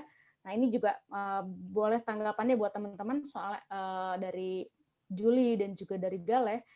Menurut teman-teman seperti apa sih gaya penulisan ini gitu. Tadi kalau menurut Michelle, kayaknya ini alih-alih sastra lebih ke fiksi ilmiah deh gitu. Atau gimana? Mungkin yang pertama dulu nih soal populasi. Mungkin buat Dian ataupun penanggap silakan. Mungkin kalau boleh dari saya dulu, ini saya pikir keterkaitan juga dengan kenapa masih ada relasi emosional gitu. Mungkin bisa menjawab pertanyaan tersebut. Yang saya pikirkan begini, kalau misalnya sekarang kita membayangkan sudah berusaha membuat AI dan robot-robot, tapi kita masih punya ego manusia sebagai kita mengendalikan semesta ini. Terlepas pun sudah ada upaya-upaya untuk mematahkan pendapat Galileo gitu, tapi kita sampai detik ini yang dibayangkan adalah kita membuat AI ini tidak untuk menyerang kita pada akhirnya, kita masih punya ketakutan itu. Dan itulah kemudian aku pikir memang menjadi nilai dari karya ini, bahwa teknologi itu kemudian ada tabrakan dengan apa yang kita mungkin sebut dengan hasrat, dengan keinginan kita untuk bereproduksi, untuk ada bahkan saya pikir Barnabas ini juga mungkin bisa dipandang sebagai sebuah perlawanan begitu. Di saat semuanya sebuah statis dan hitam putih, dia sebenarnya ingin mempunyai warna yang dengan perasaan itu. Tapi bahwa kemudian dalam perjalanannya itu kandas juga, ya itu nasib dia. Tapi saya pikir bahwa itu memang poin di mana di saat kita ada upaya untuk menjadikan semuanya pristine atau tanpa masalah ataupun karena mungkin kalau misalnya tanpa perasaan lebih sederhana dan ya lebih sesuai, lebih canggih gitu. Tapi bahwa kita masih ada upaya untuk menahan-nahan jangan sampai teknologi ini mengalahkan kita. Sampai detik ini masih ada upaya itu, kecenderungan seperti itu.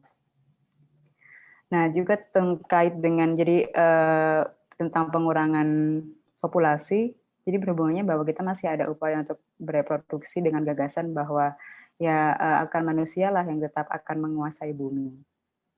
Walaupun kita sudah berusaha menciptakan teknologi yang mungkin menggantikan tugas-tugas kita yang monoton, tapi kita masih ada keinginan untuk tetap menjadi the center of the universe. Nah, terkait mengapa Eva meninggalkan kuliah kedokteran, sebenarnya itu saya tampilkannya begini. Jadi dia setelah kematian ayahnya, dia kemudian merasa bahwa jadi ayahnya ini kan meneliti tentang bagaimana agar manusia bisa dalam tanda kutip abadi dengan ingatannya tersimpan dan kemudian saat dia meninggal itu bisa diunduh kembali ingatannya manusia.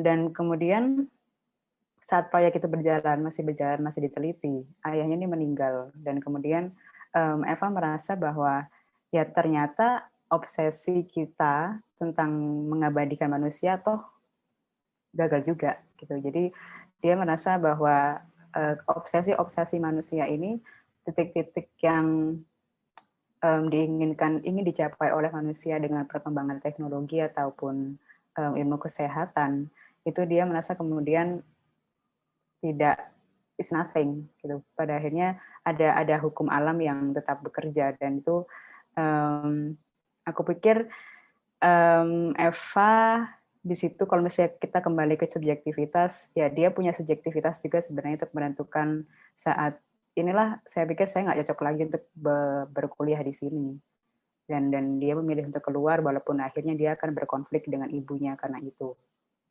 Mungkin itu sih dari aku. Oke. Kalau untuk ini sekalian masih untuk Dian ya sebelum kita pindah nih ke Julie dan Galeh, mungkin yang terakhir ada tanggapan soal ini emotional labor yang mungkin udah sangat tersedia gitu diakomodir, tapi kenapa Barnabas kok masih bisa sebutin itu? Apakah ada penjelasan? Jadi tadi aku sempat sampaikan bahwa kenapa Barnabas masih bucin adalah sebenarnya ya maksud saya dalam relasi yang transaksional pun sebenarnya di saat ini sudah mulai terjadi juga nggak di sekitar kita gitu. Tapi kemudian ada memang sengaja kontras yang saya tampilkan di karya itu bahwa Barnabas ini seseorang yang ingin melawan sebenarnya dengan dia masih punya perasaan sebenarnya sebagai manusia, tapi di tengah semua orang ingin menjadikan semuanya sempurna, tetapi itu tadi dia perjalanannya juga kandas juga sebenarnya untuk hal itu. Oke, makasih Dian. Sebelum aku lempar juga ke Gale dan Julie ya untuk nanggapin, mungkin menarik juga ya ngomongin emotional labor. Aku jadi inget kayak beberapa waktu lalu sempat lihat satu thread Twitter, udah agak lama sebenarnya beberapa tahun yang lalu malah udah ada di Jepang namanya professional cuddler ya, satu profesi baru ya. Dan itu ternyata beberapa minggu lalu aku lihat juga ada di Twitter di Indonesia yang juga punya service yang sama menawarkan gitu. Jadi menarik juga bahwa ketika orang biasanya di internet gitu ya menggunakan sosial media atau mungkin online dating untuk menjual jasa seks gitu misalnya. Nah, ini dia justru menjual jasa yang sangat emosional, cuddling gitu. Dan cuddling di sini sangat luas gitu. Artinya bahkan nggak cuman cuddling misalnya berdua Anda deket-deketan, tapi bahkan kayak masak bareng gitu. Itu hal-hal yang sangat emosional. Jadi mungkin menarik juga ya itu dihubungkan dengan Barnabas tadi gitu. segitunya. Nah ini buat Galeh langsung sama Juli, silakan siapa yang mau duluan. Aku pengen poin yang tadi ya, menurut teman-teman nih dari gaya penulisannya, gimana sih gitu, lebih masuk kemana? Walaupun kita nggak pengen jadi berdebat soal genre ya, cuman menarik juga nih untuk dibahas. Gitu. Silakan Galeh dulu nih yang udah nyalain mic. Ya, nambahkan juga mungkin tadi yang kenapa Barnabas masih ada relasi emosi. Kalau boleh jujur mungkin sebagai penulis merasa ini untuk menggerakkan plot sih. Kalau pandanganku ya. Jadi menggerakkan plot supaya ya tetap berjalan itu plot dari awal sampai akhir. Jadi si Barnabas ini tokohnya yang penting gitu dalam arti bukan hanya tempelan dan dia kalau istilah Chekhov gun ya dia berperan gitu, bukan hanya sebagai pemanis saja, tapi dia untuk ada interaksi terhadap si Eva gitu.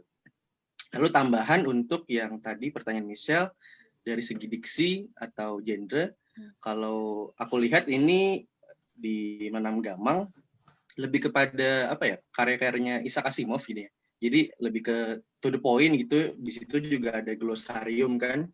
Nah, jadi bentuk-bentuknya itu seperti Asimov. Kalau misalnya kita bandingkan dengan Kurt Vonnegut misalnya, kan itu dia lebih kepada spekulatif yang benar-benar satir, humor. Nah, di sini saya lihatnya Menanam Gamang dingin dan gelap gitu. Jadi apa bentuk teknologi itu dihadirkan, diksinya itu deskriptif, straight to the point, dan nuansanya atmosfernya dingin, kelam, tidak ada nuansa satir ataupun humor.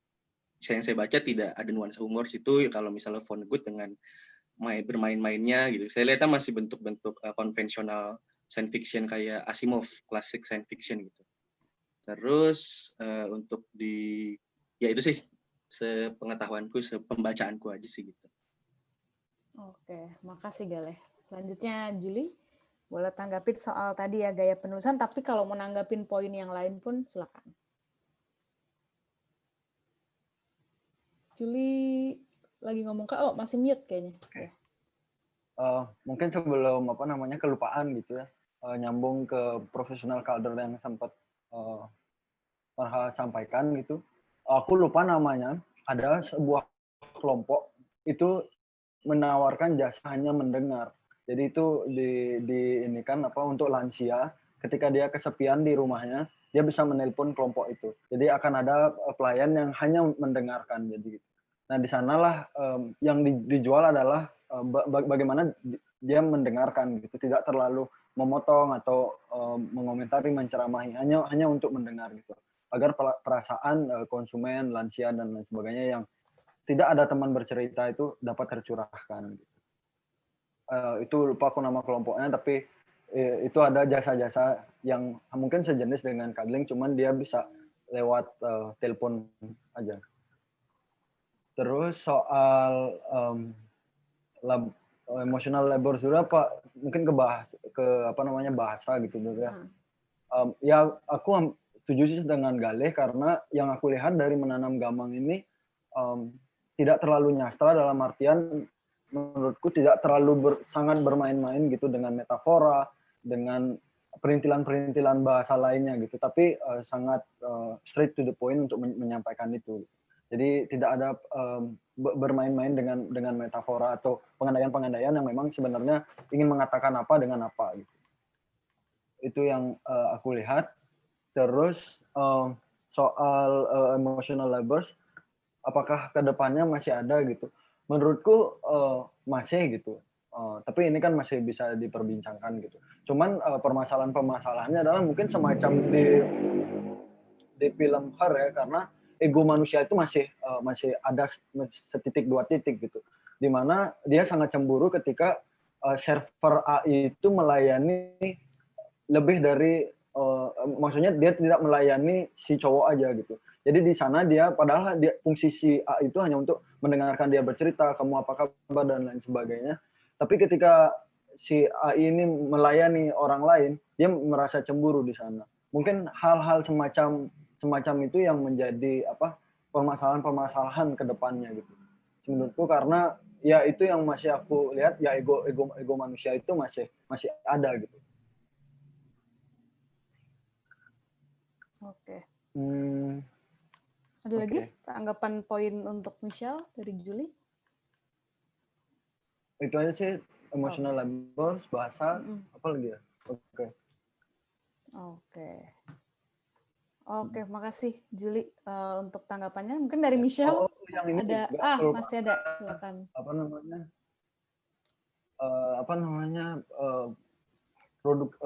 Reproduksi itu kali ya. Kalau di Idiocracy kan bagaimana memperlambat populasi manusia itu hanya dengan memasukkannya ke tabung gitu. Tapi di sini yang aku lihat Dian itu belum ada adegan seks yang benar antara skin to skin gitu. Jadi bisa disimpulkan bahwa belum ada hubungan seks secara kontak fisik gitu. Baru hanya sebatas onani di apa namanya dengan melihat gawai itu sendiri gitu. Dan menurutku karena tidak ada proses fisik itu, jadi belum aku bisa simpulkan bahwa apakah populasinya akan meningkat atau berkurang gitu. Karena yang aku lihat di lingkup cerita Dapto Dunia yang dibangun oleh Dian itu belum ada kontak fisik seksual secara fisik gitu. Baru hanya sebatas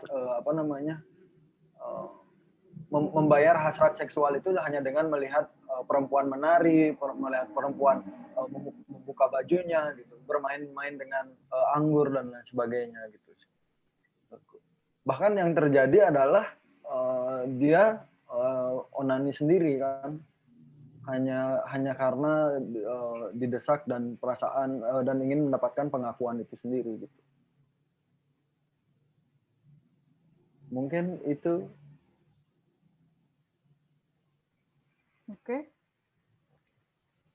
Oke.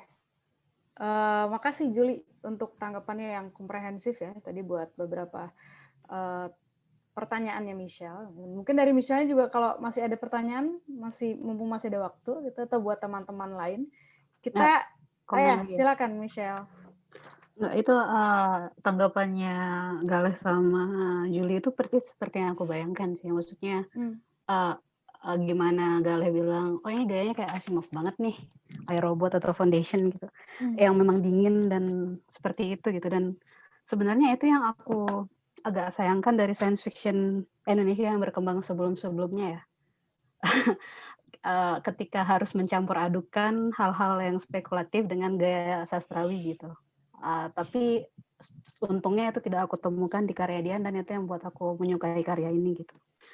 Terus tanggapan lagi tadi kan Dian jawab tentang pemangkasan jumlah manusia populasi itu. Sebenarnya pertanyaan ini ada karena memang Dian itu kan nulis di novelnya ini tentang beberapa kali menyebut soal virus kuno gitu. Dan kalau hari-hari ini di saat pandemi ini kita baca berita kan kita ada ketakutan sendiri gitu, pernah ada gitu bahwa mungkin akan ada virus-virus dari zaman Mesopotamia gitu yang nggak ada obatnya hari ini, karena memang biodiversity keanekaragaman hayati kita itu udah nggak ada untuk mengobati virus yang muncul di beribu-ribu tahun lalu gitu loh. Nah itu kemunculan beberapa kali soal virus kuno ini dalam novel ini yang kemudian membuat aku pada tahun 2100, 2045, yang mana 25 tahun lagi atau 100 tahun lagi itu, apakah akan memungkinkan adanya pemusnahan massal eugenetika versi bencana virus ini gitu. Itu yang buatku menanyakan itu sih sebenarnya. Komentarku itu aja sih. Dan juga soal teknologi ya, kan kayak di tahun 2100 itu ada versatile health monitor dan lain sebagainya gitu. Kalau tadi Fani nanya tentang dari mana sih keterpengaruhan Dian ini gitu, apakah dari Black Mirror dan lain sebagainya, aku justru nanya kayak apakah Dian baca juga referensi-referensi seputar apa sih teknologi yang akan berkembang beberapa puluh atau 100 tahun mendatang. Kayak Michio Kaku itu kan pernah bikin buku The Inventions That Will Transform Our Lives gitu. Di buku itu ada per dekade gitu, dan bahkan 2100 itu akan ada teknologi macam apa gitu. Kalau iya, referensi Dian itu buku yang semacam apa? Mungkin itu pertanyaan lanjutan buatku. Buku mungkin atau teknologi semacam apa gitu kali Yep. ya. Oke, thank you Michelle. Silakan Dian. Ya, terkait dengan pengurangan jumlah populasi tadi, apakah mungkin akan terjadi suatu upaya untuk itu? Ya, mungkin aja. Tapi bahwa kemudian itu tidak menjadi soal dalam menanam gamang, memang tidak menjadi soal, memang sengaja tidak saya jadikan soal. Karena bahwa kemudian masyarakat pada saat itu masih beronani dan kemudian menikmati tontonan-tontonan itu menunjukkan bahwa kita masih ada hasrat, gitu. Bahwa bahkan teknologi pun pada akhirnya juga menjadi cara kita memuaskan hasrat kita. Nah, kemudian tentang teknologi masa depan yang seperti apa, saya lebih membaca ke bukan kemudian buku sastra, tapi lebih ke artikel-artikel yang memang menunjukkan itu, karena sebenarnya juga orang sudah mulai membayangkan kan, tapi pertimbangannya mereka rata-rata adalah berangkat dari sini, kemudian sejauh apa yang akan terjadi di masa depan dengan tentang waktu sekian tahun. Dan tapi kemudian dari situ juga yang berusaha saya garap gitu, dalam artian bahwa di saat kemungkinan itu juga ada ketidakmungkinan, ada batasan-batasan. Misalnya tadi itu bahwa kemungkinan akan ada sebuah teknologi yang mengatur jumlah manusia yang lahir dalam satu periode. Itu mungkin saja, tapi itu kemudian tidak menjadi sebuah kemungkinan dalam karya saya. Mungkin itu saja. Jadi bahwa saya punya cakupan dan punya batasan itu memang sesuatu yang saya sadari dalam karya saya. Oke. Thank you Dian. Ini kalau dari waktu baru ngeh juga nih, ternyata udah 24.1, kalau sesuai rundown kita udah habis nih sesi diskusinya.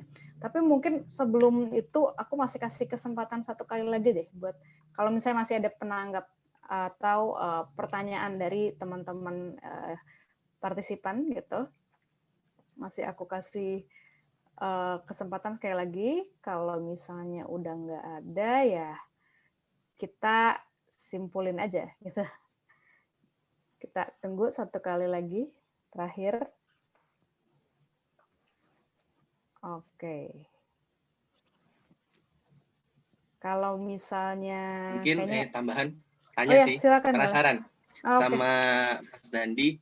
Ini aku lihat penyuntingannya rapi ya. Bagus itu. Aku editor nggak, ya. Iya, editor dari teknis gitu, dari segi teknis, dari segi kebocoran misalnya saltik dan sebagainya, aku nggak melihat itu sih. Sepembacaan aku ya, mungkin teman-teman yang lain ada yang membaca, ada yang bocor atau apa. Jadi aku lihat ini dari segi editora udah berhasil gitu, karena kan terlepas dari penulis yang punya ide dan menelurkan ini, ada peran editor sih aku rasa. Dan aku lihat Dandi berhasil sih sejauh ini ya. Aku lihat seperti itu pembacaanku. Aku tidak menemukan plot hole dan sebagainya. Gitu. Oke. Thank you, Gali. Mungkin Dandi yang mau nanggepin, kayak udah nyalain mic nih. Tanggepin ya. Makasih atas pujiannya, Gali. Sebenarnya peran saya biasa saja. Mungkin Dian bisa aktifin mic deh, biar enak aku ngobrol sama Dian. Ya. Kita berapa lama Dian proses menggarap naskah ini? Lama banget. Dalam 2 bulan kali ya? Dalam masa penyuntingan? 3 bulanan ya? Ya. Jadi kupikir dalam masa penyuntingan sebagai cerita ini udah beres gitu loh. Mungkin ada beberapa kalimat yang nggak efektif, ada beberapa istilah saya sebut, misal dalam buku ini, dalam draft sebelumnya Dian mengatakan ada istilah Griatawang. Ketika menyebut istilah Griatawang sebagai sebuah kompleks itu kan aneh. Sedangkan nama YGY ada bahasa Yunani gitu. Maksudnya ya hal-hal teknis semacam itu. Selebihnya kerja saya biasa-biasa aja, dan terima kasih atas pujiannya. Mungkin yang perlu satu hal diapresiasi sebenarnya adalah pemilihan font yang memang saya bedakan, font untuk deskripsi dan kemudian dialog dengan saat di teknologi itu yang beda font. Dan proses itu yang memang itu kejarnya Dandi oke banget dalam artian dengan semua emoticon-emoticonnya juga di dalam teks-teks itu. Jadi itu memang sengaja saya tawarkan ada pembedaan saat dialog manusia di ruang nyata dan kemudian di ruang virtual. Dan itu sempat miss beberapa draft, ada yang terlupa untuk diganti fontnya dan lain sebagainya, dan ya memang Dandi mantap sih untuk ini.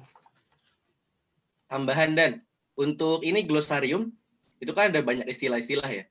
Itu ketika konsultasi atau ngobrol sama dia itu gimana sih teknisnya, dapurnya gitu ketika ngobrolin istilah-istilah yang sebenarnya mungkin ketika kita baca pasti harus ada jarak dulu kan.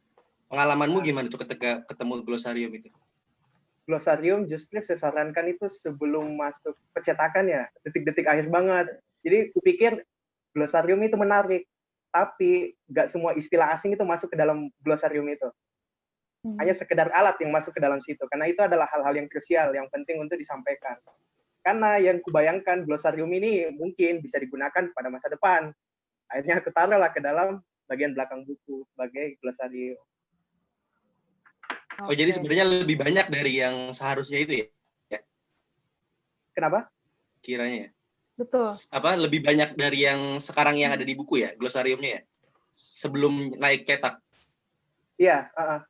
Nah, gini sih, waktu itu sempat kita membayangkan glosarium, tapi istilah-istilah apa saja yang akan dimasukkan ke sana gitu. Apakah juga termasuk istilah kedokterannya, apakah juga termasuk istilah-istilah teknis yang lain. Nah, kemudian di detik akhir memutuskan mungkin kita perlu mencantumkan yang produk wise ini aja deh gitu. Dan kayak misalnya kayak ada glot. Kalau ngomong-ngomong soal tipe, sebenarnya ada tipe. Kemarin juga baru ditemukan oleh salah satu orang. Benar. Itu kesalahan teknis. Sebab kami adalah manusia. Ya. Mungkin kalau dicetak lagi, typo-nya bisa dibenerin ya. Ya, untungnya ada laporan bahwa ada tipe. Jadi meringankan beban-beban pekerjaan. Dan tadi memang ya kalau ngomongin glosarium memang banyak hal-hal yang nggak dijelasin ya, kayak misalnya glot gitu ya. Tapi akhirnya kita paham karena plot cerita ya gitu. Jadi di situ menarik juga sih kita jadi ngikutin beberapa istilah yang baru, tapi nggak karena dijelasin gitu. Jadi karena plotnya. Itu menarik juga. Oke. Kayaknya aku lempar aja nih, nanti bentar lagi nih udah ini ya, waktunya udah terakhir. Dan aku akan lemparin ke host kita yang tadi juga baru nanggepin, yaitu Dandi. Tapi sebelumnya mungkin kesimpulan dulu gitu ya, dari diskusi ini menarik banget, ternyata banyak hal yang akhirnya berubah nih ya, cara aku membaca ini dari ketika aku baca sendiri dan ketika kita diskusi nih dengan dua penanggap dan juga bahkan dengan teman-teman yang ikut nanggapin. Di sini jadi menarik, ada sisi-sisi lain yang tadinya aku nggak nangkep, terus juga jadi lihat seperti tadi, kalau dari Julie soal ada emotional labor gitu ya, yang udah kita sebut beberapa kali, dialektika laman, terus juga kolase pandemi yang sekarang yang juga dicabut dan ditempelkan jadi sesuatu yang baru. Terus kalau dari Galeh tadi soal ini ya, soal seni partisipatif, juga perbandingan sebagai bentuk eskapisme dan perbandingannya dengan Ready Player One juga gitu. Dan juga tadi Julie juga sempat nyebut Her ya, filmnya Spike Jonze. Dan dari situ juga tadi kita banyak diskusi soal sebenarnya bahasa buku ini apa sih gitu genrenya gitu ya. Kalau dari aku pribadi sih ya kita nikmatin aja ya gitu. Kita nggak usah ngotak-ngotakin dulu, nanti dari teman-teman mungkin kalau punya jawaban atau pendapat lain juga semoga ada diskusi tambahan ya, nanti bisa kita diskusikan lebih jauh lagi. Kalau dari aku kayak kesimpulannya itu aja, menarik dan semoga dan bisa, tadi aku udah sempat bilang sih di luar acara ini, semoga bisa ada cerita tambahan dari Semesta Menanam Gamang, jadi ada anak-anak cerita lainnya, karena jujur pas aku tutup buku ini gitu, ceritanya terakhir ya justru aku banyak penasaran, aku pengen ada cerita-cerita lain tentang teknologinya misalnya gitu, tentang teknologi yang ini atau tentang karakter yang ini gitu. Jadi semoga ada tambahan cerita lainnya. Kalau gitu makasih kesempatannya dan makasih udah percayain aku untuk moderasiin diskusi malam ini. Dan selamat buat Dian. Makasih Juli dan Galeh atas pemaparannya yang sangat komprehensif. Makasih juga teman-teman yang udah hadir. Aku kembalikan ke host kita dan editor buku ini juga kepada Dandi. Silahkan Dandi.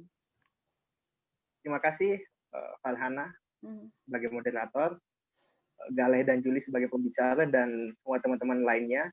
Tapi sebelum teman-teman, bagi teman-teman yang masih bertahan, mungkin berkenan mengaktifkan kameranya karena saya ingin melakukan capture untuk pengambilan gambar. Jika berkenan.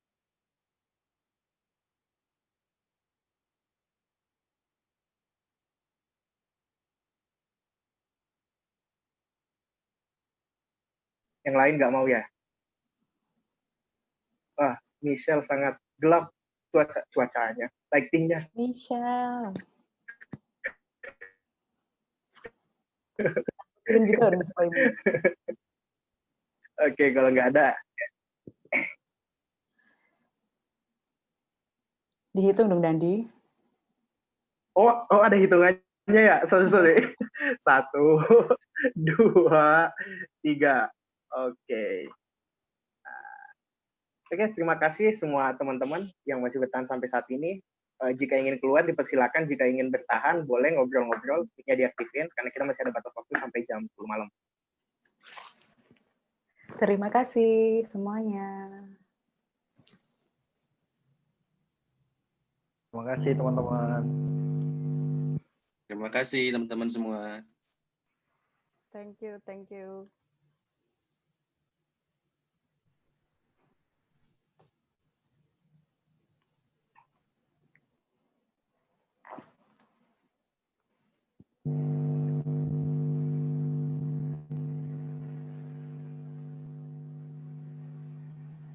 Aku mau nanya Galeh deh.